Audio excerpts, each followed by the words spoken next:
Hello everyone, welcome back to another aircraft review. First of all, I'd like to say thank you for the support on my recent Del Mar update. I'm glad to see those videos doing a little bit better now, because before then they were only getting about a quarter of views this one got, so I'm glad to see that it's getting better and people are actually enjoying them. I'm going to try and stick to that format again of keeping them a little bit shorter, because I think definitely it's found out once you get to 12 minutes you don't really want to hear that about a made up airport, so I think 5 minutes going over all the aircraft nice and quick is probably the best way to do it, like I did in that video. So today I have the first Gemini200 review on this channel, or this is the first Gemini200 aircraft I've got, and the first diecast 1 to 200 aircraft I've got. I've got a few Skymarks aircraft, I've even got a Delta 1 to 100 aircraft on A350, which is absolutely huge. If you'd like to see a review of that, then do say, because I don't know where I'd put it or how I'd film it, but I'd certainly give it a go. So this here is the Hawaiian 767-300 from Gemini200, 1/200 scale obviously. First to say, it's an absolutely lovely aircraft. I picked this up for a really good deal from Aviation Retail Direct in Hillingdon. Also I ran into Jerry from Big Jet TV. While I was there I was sort of trying to decide what to get. At first I was thinking 1/400 aircraft or something along those lines to add to the airport, but I tried to go with something a bit more interesting, and for the price I got this for £90, which is an incredibly good deal for this aircraft. So I believe this is a slightly older release. I think it was released while the Hawaiian 767s were still in service actually. I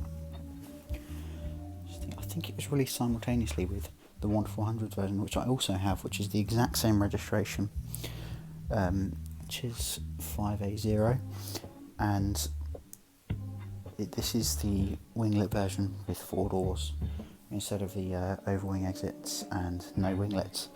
I don't really know the official, if they've got an official title. I believe those were ex-Delta, but I have not been in this aircraft before. I've been on the ones without winglets from San Jose to Kahului before.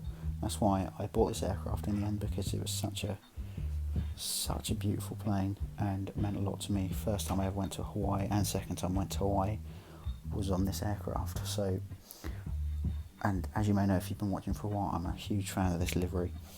The 767 is in my 1/400 fleet is my favourite aircraft in that one, and this is my new favourite aircraft I've ever bought. I'm so glad that I got it. So I'm going to start with it by showing you the box. So part of the reason I got some money off of it from the initial price where they were charging 100 was for the damaged box, but I don't mind that at all.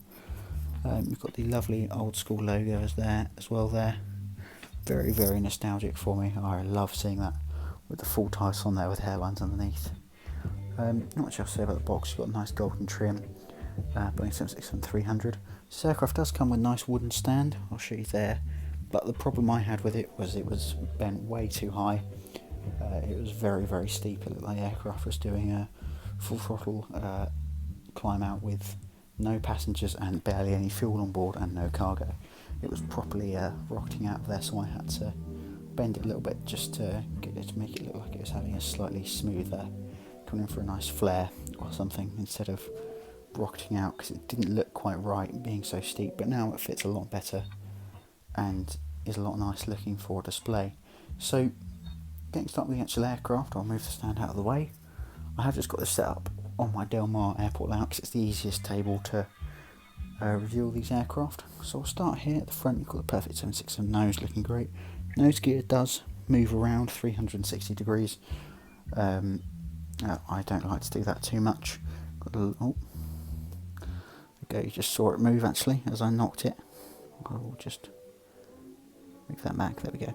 So you've got the beautiful Hawaiian titles across there. You can see the Hawaiian flag on the front, just by the door, and then you're moving across, you've got from L1 to L2, lovely purple Hawaiian titles. They look amazing, I think, on the side of the aircraft. Mostly white livery besides the purple and pink. You've got the white engines as well. Lovely winglets just there, with the floral arrangement on them, or the lei, I think that's called. Moving back, you've got indicators across the top. They are smooth, as this is a much older release. So you've got a few antennas that you can actually feel that everything else is completely smooth and printed on, which is fair enough if it's an older plane, I understand. Newer ones won't have that, and they will have actual 3D bits. Engine's looking very good, and then back towards it, you've got your registration. This is November 580 Hotel Alpha. And moving back, you've got a little trim as you get to the back of the aircraft with the logo on the back with the Hawaiian girl. Very, very iconic tail. Hasn't changed much with the new livery, but they've now got the silver lei, and they've changed the titles for it, I believe. But I think this livery looks much better. It's slightly simpler and a lot more nostalgic. I remember seeing it painted on the 717s, A330s and the 76s going around Hawaii. So if I'll just lift up the aircraft to show you compared to my hand. Move it around so you can see the other side. And I will also put, just for a bit of scale, wrong way, I'll put it next to a Delta 767-300 in 1:400 scale, which I'll put right there, just so you can get an idea for the comparison. It's about double the size, as it should be. I do have the Hawaiian one, like I say, but that's displayed somewhere else. Show you the top of the aircraft. You can see those details on the top. I can't really show you, so I can't move the camera, don't want it, it's great, but yeah, you've got the bottom of the aircraft there. It does have Gemini jets, then the hole for the stand as well. Very nice detail on the gears there. I absolutely love this model. I'd 100% recommend getting it if you're a fan of Hawaiian, or if you're looking to get just this mould from this year. I'd say get it. It is very good still, and just it's going to be slightly more detailed, being in 1:200 scale. Thank you very much for watching this video, and if you enjoy this, then I'll make sure to post more of these. I would like to get some more 1:200 scale aircraft, hopefully from In-Flight 200. As you know, I love Aviation 400, so I think In-Flight 200 will be a very good one to get. Thank you very much for watching, and goodbye.